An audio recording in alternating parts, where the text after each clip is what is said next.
On realloveparents.com, in the first free lesson, so you can go see it, I talk about how to love and teach a child who whines or cries. That's the subject of the whole first lesson. It's essentially the first chapter of the ridiculously effective parenting training, and I usually refer to it as chapter 0 instead of the first free lesson, because I don't care that it's free here. So it's about whining. You pay close, loving attention to children who whine, because they're whining because they don't feel loved in the first place. Then you just add that when they, I'm giving you a very shortened version of this, you just add that when they speak whine with a capital W, which is a language, everybody speaks whine, and everybody understands whine, and you can recognize whine being spoken in the next room through a wall, because it all sounds like, it sort of has its own cadence. And you tell the child, when you speak whine, I don't understand you. And then you say that you will answer them, whatever it is that they want or they're complaining about, when they speak English, or whatever language it is that you speak. It would apply to everybody. One mother who is working through the ridiculously effective parenting training actually listened and did exactly this with her child. Now, hang on to this. This is the punchline. There's more, but this is the important part. The mother did this with her child, who's 5. 5-year-olds love to whine. They feel relatively powerless, and with whining, man, they just can wrap parents around their fingers. So she did exactly what was described in the free report, which you can go and watch, and the child stopped whining. How long did it take? 2 days. The child's been whining for 5 years. Stopped and hasn't resumed. So a 5-year habit, broken in 2 days, and hasn't resumed. How often do you hear miracles like that with addictions to anything? And whining is an addiction. Most addictions just are brutal to break. Alcohol, drugs, victimhood. The younger you get them, the better. So 2 weeks later, after this kid has quit whining, her father was whining about something to the mother. It was between the two of them. It wasn't about the child. But the father was, he was whining. And the 5-year-old little girl comes over to her mother while her father's whining. And she cups her hand and whispers into her mother's ear, "Don't answer him. He's not speaking English." This is like perfect and hysterical. Dad, of course, said, "So what are you two talking about?" He should have known that the 5-year-old was just going to tell him. Mom might have held back. The 5-year-old just went, "Oh, well, here's what she did."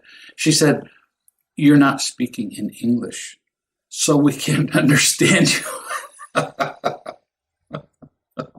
So she even went on, "We're not going to respond until you speak in English."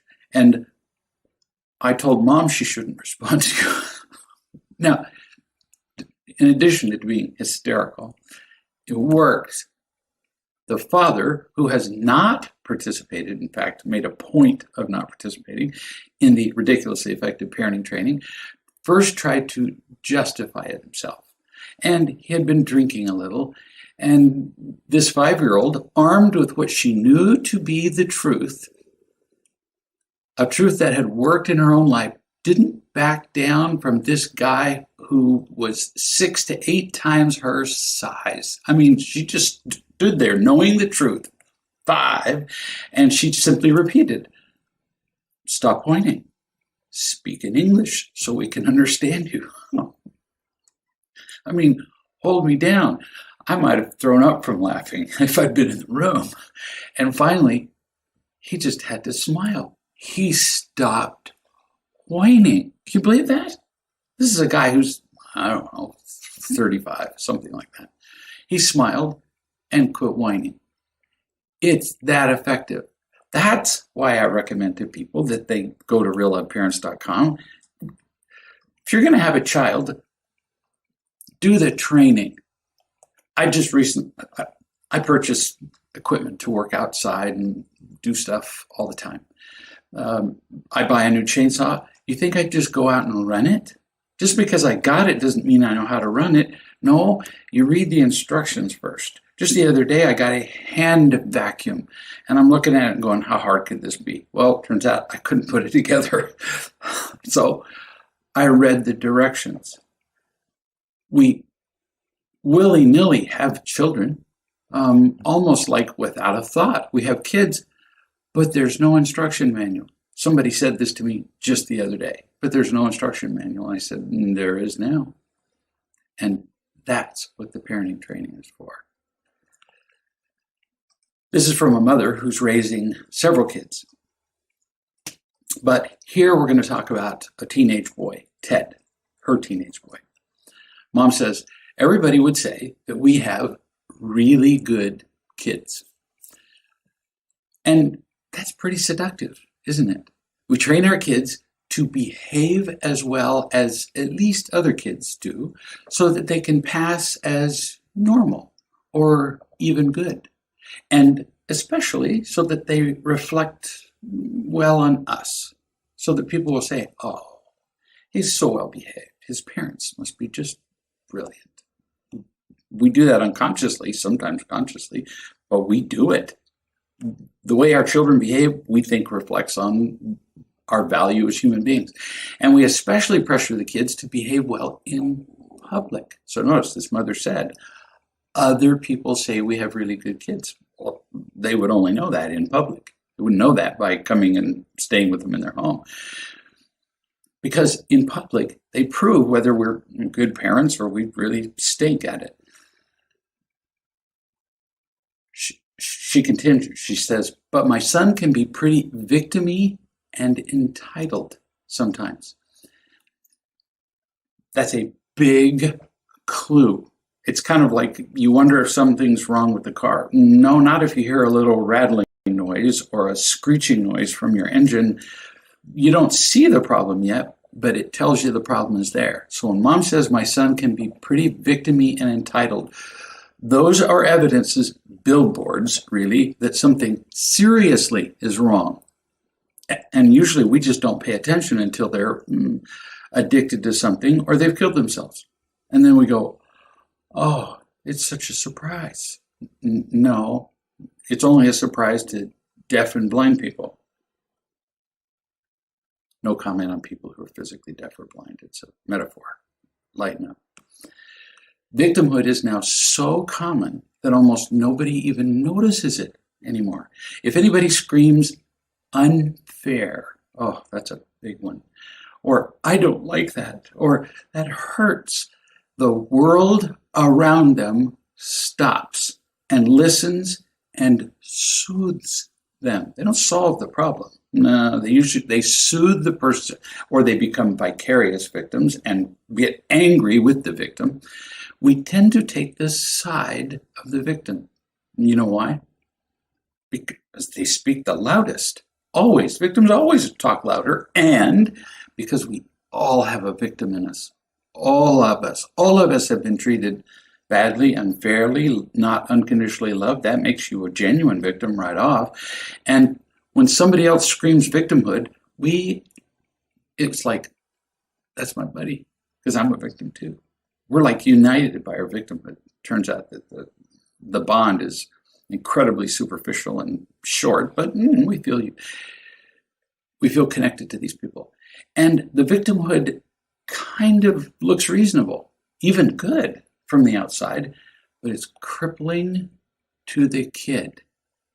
So mom just said she has a child who's a victim from time to time. Yeah, it's death, because it gets worse. I have never seen victimhood on its own get better. Kind of like a fire in dry grass. No, the fire never goes, that's enough, and quits.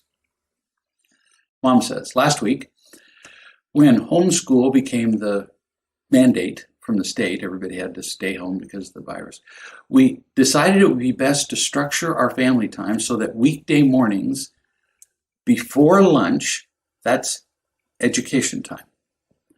Two of the kids are fairly self-driven and responsible learners. So, they just, after breakfast, they just do education time until lunch. They know what their teachers are asking for, and they're getting the work done.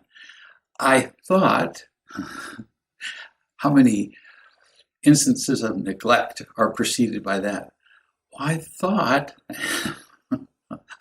the tires would be okay. I didn't know 3 of them were flat. I thought we had enough gas. So mom says, I thought Ted was doing his work at the appointed time, so I didn't check on him like I did the younger ones. Now, I'm not making fun of this mother, but pay attention. When you already have a child who's, in her words, victim-y and entitled, what are the odds that a victim and an entitled child on his own was doing his work? 0, not low, none. Victims don't do that. So I thought he was doing, no, what you mean is, I hoped that some magical event had occurred and he was doing his work at the appointed time. That doesn't work.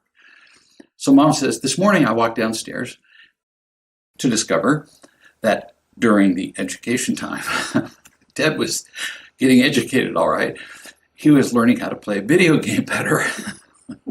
And he was connected to his friends who were playing at the same time. So see, now we have 2 excuses. He's educating himself in the video game and he's connecting to his friends. No, he's just goofing off. And that was about 10:30. So, it's right smack in the middle of education time. It's not like he didn't need a break. He hadn't done anything. Mom says, I reminded him of the education time that we had discussed as a family and agreed to as a family, I might parenthetically add. If a child doesn't say, I refuse to do it, and you set a time, the child has agreed to, because you're going to hear kids go, well, I didn't agree to that. Yeah, well, too bad. You didn't bring it up at the time that we discussed that it was going to be a rule. Mom says things would have been fine at that point. I realized he wasn't clear about the rule. He thought it was just a guideline. Wrong. No, he knew. But let's assume that you could be right. Let's do that just for fun. Remember the old store owner analogy. I've used it on many occasions, but possibly not in the Facebook Live. So I'm going to just briefly summarize it. You go to a store, and every time you check out, the owner of the store gives you the wrong change. Every time. And you wonder, is he just stupid? Or is he dishonest? Is he cheating me? How do I figure this out? Easy. For the next 100 times that you check out of the store, we're making it 100 just because it's a round number, and you discover that 100 times out of 100, he gives you less change than you should have gotten. So, is he stupid? No, you just proved it. Absolutely, he's dishonest. What if it's 50-50? 50% of the time he gives you too much change, 50% too little. Well, he ain't great at math. He may not be stupid in other things, but not great at addition and subtraction. That applies to your son. This is how we know that it's not true that he wasn't clear about the guideline. Because does he ever, when things are unclear, do more work than he's supposed to do? Oh, Mom, I wasn't clear. When you said clean up after my mess, that he made in the kitchen, for example, I thought you meant clean the whole kitchen, clean the stove, while I was at it, vacuum the living room, and put a new roof on the house. Has that ever happened? Never. Not with somebody who's victim-y and entitled. So we know that he didn't misinterpret it. No, he took it in the way that he wanted to take it. It's dishonest. You fell for his dishonesty. You fell for his victimhood and entitlement. Not criticizing you, but you did. Now, maybe the rule wasn't spelled out on a billboard, one of those big roadside things that you can rent on wheels, and maybe that wasn't in the living room going, education time, mandatory, 8:30 to noon. Okay, maybe there wasn't a billboard that big. But then he just used it as an excuse, and he chose to interpret it loosely and always in his favor. So he lied to you, and you fell for it. It wasn't your fault, as you're willing to, all of this wasn't your fault. Different emphasis on the words. You're just willing to let him get away with stuff. Do you know why? You're willing to say, oh, well, maybe it was just vague. Maybe it just wasn't clear, because you hate what follows if you confront him. So you assumed, actually, you're doing a version of what he does. No kidding. Now listen carefully, because this is hard to hear. And I'm not making fun of you. He chooses the way that's easiest for him. You choose the way that's easiest for you. You don't mean to, but you chose to interpret his behavior as, well, he wasn't clear, because you want to avoid the confrontation that happens and his excuses and his entitlement and his victim-y size when you confront him and say, yeah, we said this is what we're going to do. Maybe we didn't say, this is a commandment. No, you just said this is what we're going to do. It's like people when they say, I'll be there, and then they're not. And then you say, well, where were you? And then they say, well, I didn't promise. Oh, well, forgive me then. We use words to cover up our lack of responsibility. And you have some lack of responsibility here. He didn't keep, so when it was brought up in the family meeting, let's say you didn't make it really clear that it was mandatory. I don't believe that, by the way. But let's say that you didn't. Did he keep asking questions until it was clear? Did he say, so is this a suggestion? Because I really want to get my schoolwork done. I'm laughing. even at him saying those words coming out of his mouth. No, he didn't. So he knew it was a rule. That's what I'm saying. Because with a victim, they always know. They choose later to rationalize it by using whatever trick there is. Oh, you didn't use the word rule. It wasn't an edict from the state. They can do excuses till you're dead. And actually, in the end, it turns out it kills them. So he knew it was a rule and he used the slight vagueness to make it a guideline. Come on.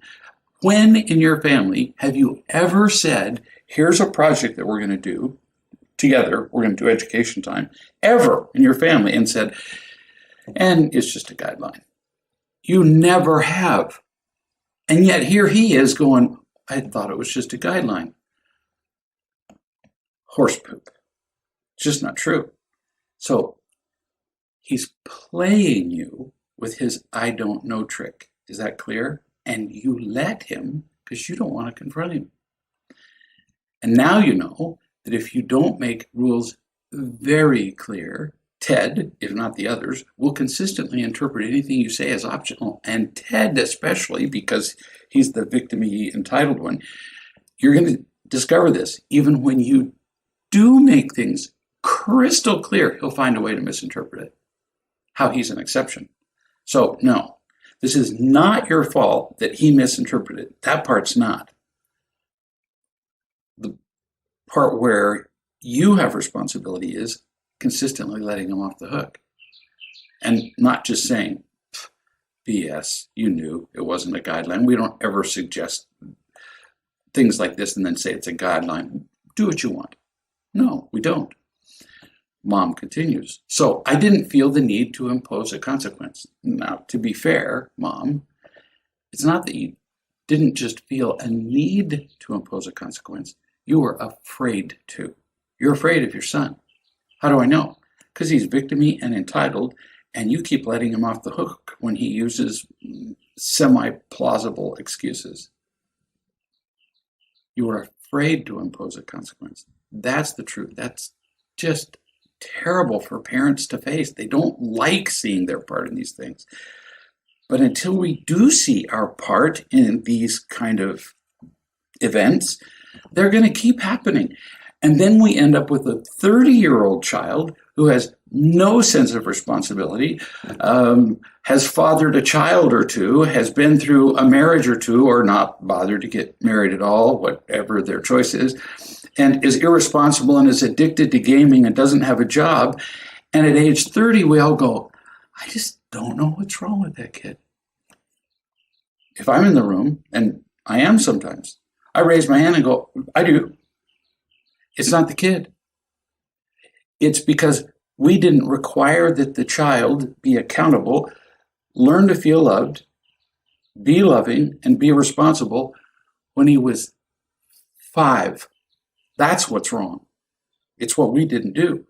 I just described to you a 5-year-old girl who required that her father be more loving and responsible because she was taught at age 5. So the problem with 30-year-olds never starts at 30. It starts at actually birth, but the number 5 occurred to me because I just talked about a 5-year-old. So Mom says, I didn't impose a consequence. And the kid goes, yay, I played her again. I just explained the rules for the future.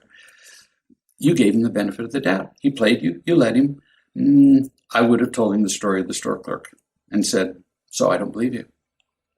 So now here's your consequence for not studying. You knew that you were supposed to study, or at least you sure didn't make sure whether it was a guideline or a rule. So your education time will end at midnight. I'm exaggerating.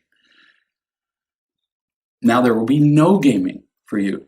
You have abused gaming, so there will be no gaming for you today or tomorrow. I'm just telling you that at that age, as an older teenager, poof, that would be the consequence. And I want your phone. Until they know you're serious, they're going to keep testing you. Children are like water being contained by a cup. If there's a crack in the cup, they will run out the crack. Water doesn't run out a crack in the cup maliciously. No, it's not mean. It doesn't go, I'm going to get away with this. No, water just runs out the crack in the cup, and so do kids. We just naturally look for the easy way.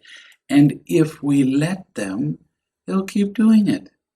And then they get to be 30 and they're playing video games in their mom's basement. It's not a surprise. Mom continues.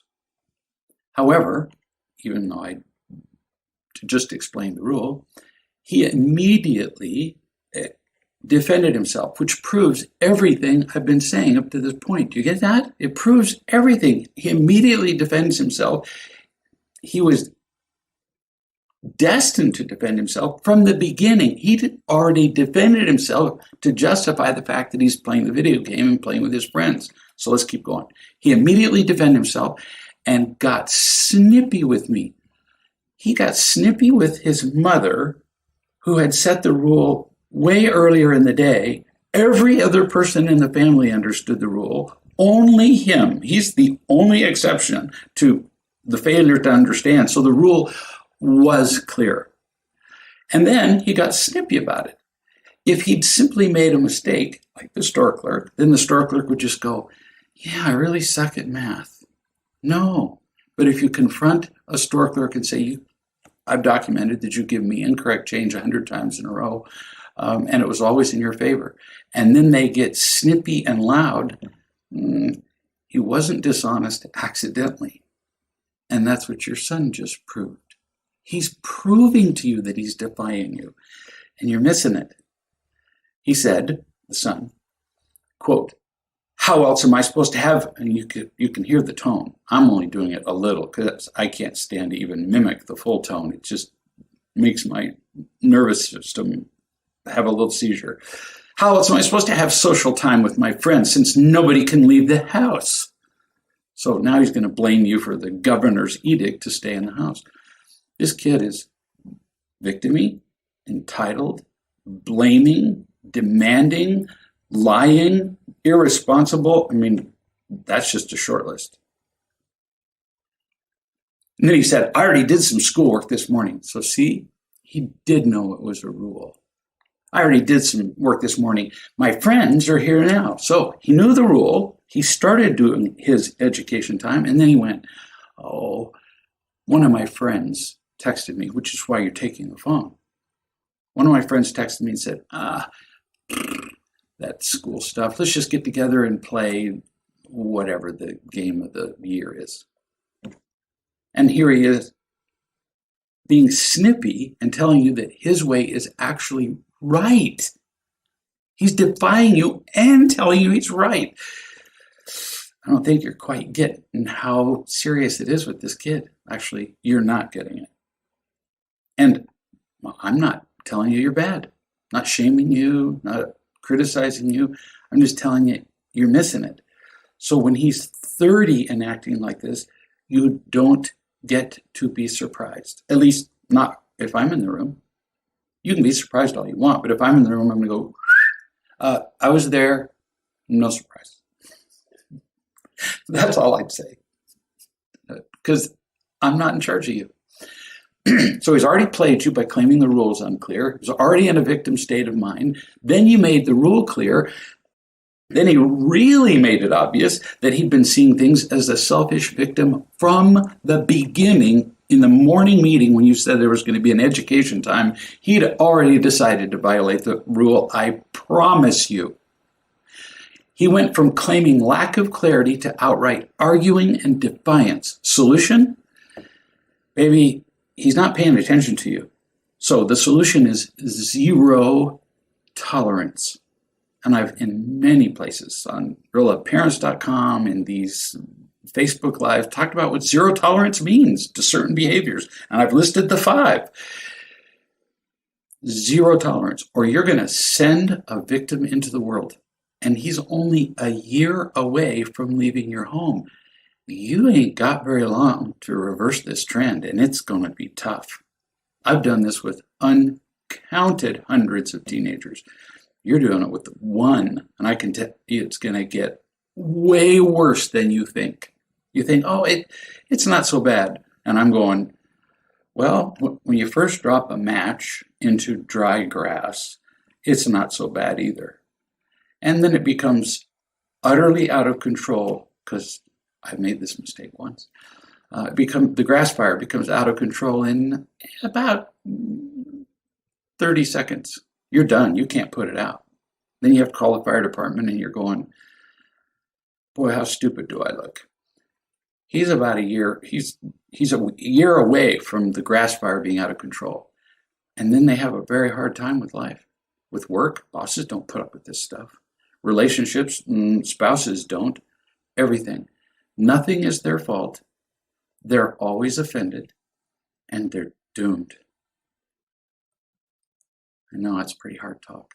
Mom says, I explained that following the family schedule was important. Nice of you to explain it, but every time you explain something he already understands, he's playing you. He knows that. He knows it. What's the better approach then? You say to him, explain to me what it is you've done here. And you sit there all night long, if necessary, until he explains to you that schedules are important, that obedience is important, that following rules is important and leads to happiness, and he's defied it all. So it sounds nice to explain to him, but it's not, because he already knows. I explained that it was important and helpful to everybody else in the house who's trying to focus on schoolwork. He's not hearing the words you're saying, none. And that reserving the time we usually spend on school would keep our routine in place and help him use his time responsibly. Mama, he doesn't care. He doesn't. Your words just went, and he went, are you done? Really? He's playing you. He knew the rule and the rationale. He interpreted the loophole in his favor. He made you explain it again. You weren't aware of it, but he was making you explain it again. He controls you. It's that ugly. Controlling you with his victimhood. And there's zero doubt about the snippiness. There's not another explanation for snippiness. It's defiance. I've created my own little world, and you have dared to tell me that I have to do something in my own little world. That's how bad a snippy tone is. And parents just go, oh, maybe he's having a mood, or, well, he's just 16. They're on their way to emotional and sometimes physical death, and we go, oh, it's just a mood. It's just a small grass fire. Yeah, for now, it's intolerable.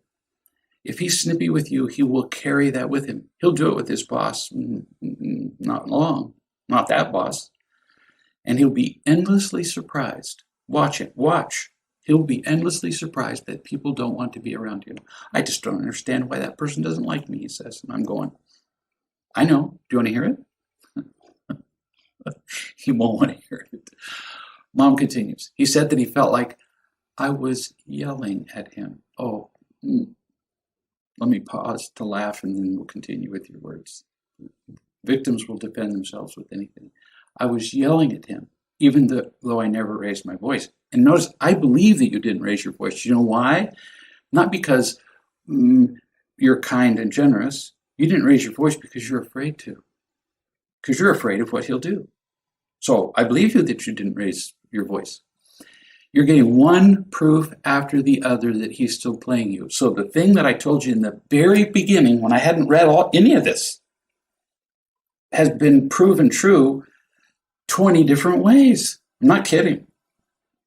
That he's been entitled. He knew what was going on from the beginning. He knows you don't like conflict. He's been manipulating you with anger for a long time, so he knows you don't like it. So he changes the subject of the conversation from him keeping the rules, that was the subject, to you being wrong because you yelled. Oh, he's clever. Dumb, but clever. I know, sounds contradictory. It's a clever but incredibly boring thing that all victims do. They all do it. Dogs bark, dogs eat meat, victims do this. They make it your fault. They have to. Everybody needs to listen to this part. Victims have to make it your fault because If it's their fault, they can't be the victim. And they believe that being the victim is their God-given constitutional right. If they admit responsibility, they lose it. So they got to blame you. Pretty dangerous pattern. Mom says, in the spirit of zero tolerance, I tried to address his anger and victimhood right away by talking to him about our family goal. Be loving, feel loved, be responsible, all the missing elements in the situation. But when it became clear that he would only defend his behavior, I took his phone as a consequence. Well, bless you. He's been fooling you all along, but right here at the end, you took his phone. So I'm impressed. The angels sing. Now, the obvious question is, really obvious, how long did you keep his phone? You didn't say, but lots of parents wonder this. So listen slowly. The consequence is not as effective if you say, I'll keep it for till the end of the education period. That's like punishing a cow for breaking through the fence and destroying everything in your backyard, punishing the cow by giving it half its usual hay. Now you got to put it back in the barn. Because then he just learns to behave barely well enough to get his phone back. Well, I'll keep it for an hour, and so he'll put on a suit for you. And then he's right back to entitled because he manipulated you again. So what's the goal of a consequence? To teach. So it's much more effective if the consequence stays in place for as long as it takes for him. Here's how long. It's not weeks, days. You keep the phone until he can come to you and humbly say, and you just give him clues about what you start off with. I'm going to keep your phone until you can tell me what you did here today. That's the first thing you say. And then you might give him help along the way, and it might take weeks. Who cares? This is a life lesson. Until he says that he interpreted the guideline in his favor selfishly rather than ask about it, that he was acting entitled, that his snippiness toward you, his mother, is entirely intolerable. He deserves to have his phone taken for as long as you choose. And if you say a year, then he goes, yes, ma'am. Until he can say those four things, that's a minimum. He doesn't get the phone back because he's not learned the lesson. That's why, not to punish him. We're not here to punish children. We're here to love and teach them. And sometimes the teaching part is hard. You tell him all that so he knows what's required eventually. You don't tell him all that to start with. Do you know why? Because if you tell him, I'm going to keep it till you say these four things, he's going to come in and do this. I interrupted, I was entitled, and I was snippy. And then he's going to say, well, I said what you said. No, you really didn't. There are any number of parrots who could do actually a better job of repeating than what you just did. He'll try to fake it. If he can't admit all that, you will unintentionally be feeding his entire victim mindset, which is fatal. Fatal. Imagine being married to somebody like this. Mom continues. He stomped off to do his schoolwork with a pretty angry, I'll do this if I have to, even though I don't really want to. You know how it is. Okay, then I'll go study. No, he won't. He'll sit there and let his mind wander wherever. Mom says, I was out of ideas at this point. So I just referred you to what I've already said. Do all that.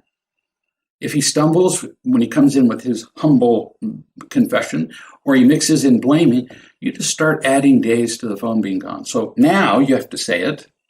You have to admit what you did, and we'll tack on a day, even if you get it right, or 2 days or 3. By the way, I can count to 1,000,000. Just saying. So if you want to be without your phone for, till you moved away from home, you can. And he still has to admit his mistake. So it's not about the days, it's about learning the lesson. But if they resist learning the lesson, now you do start adding days because they ain't getting it. Mom concludes, I'm sure I reflected disappointment when I found him playing video games. Yeah, probably so. So you weren't a perfect parent. Tough. I don't yell. I'm getting better at maintaining a calm demeanor, but my kids clearly feel like they're bad if they do something wrong. Okay, that part, you got that. And they learned that from you. It's an old habit from the days when you were disappointed. And it's really common for parents to do this. They were angry and disappointed, and then they figure, well, the antidote to anger and disappointment is to spoil them and enable them and give them everything. No, they don't average out. You get completely off that entire game field. Now you've simply changed your perspective, and you inform all of them that they're never bad when they make mistakes. And you tell them, I'm learning. I will still make mistakes and be disappointed. And you still have to learn to feel loved, be loving, and be responsible for your good, not mine. They have to face the mistake, admit it, and come up with a plan for not repeating it. That, I just give you a really short version of what you're going to tell your son. That's what he has to do. Face the mistake, admit it, all of it, the lying, the everything, and come up with a plan for not repeating it, even though your delivery might not be perfect. We can't expect to be perfect before we teach our kids. It's just not possible. Welcome to real life. Being a parent is a lot, isn't it? It's a lot harder than reading the instructions to how to operate a chainsaw or a vacuum. I wish it were that easy, but we can learn. Hence these Facebook Lives, hence the parenting training. Oh, but it's so much trouble. Oh, well, the whole parenting training would cost me something. Well, wait till your kid has to be bailed out of jail, and then call me and tell me how the two compared. Or they get divorced, or you never get to see your grandchildren again. Then tell me what you would do then. Well, then it's too late. The earlier we do something, the better. And it's fun. We'll see you tomorrow.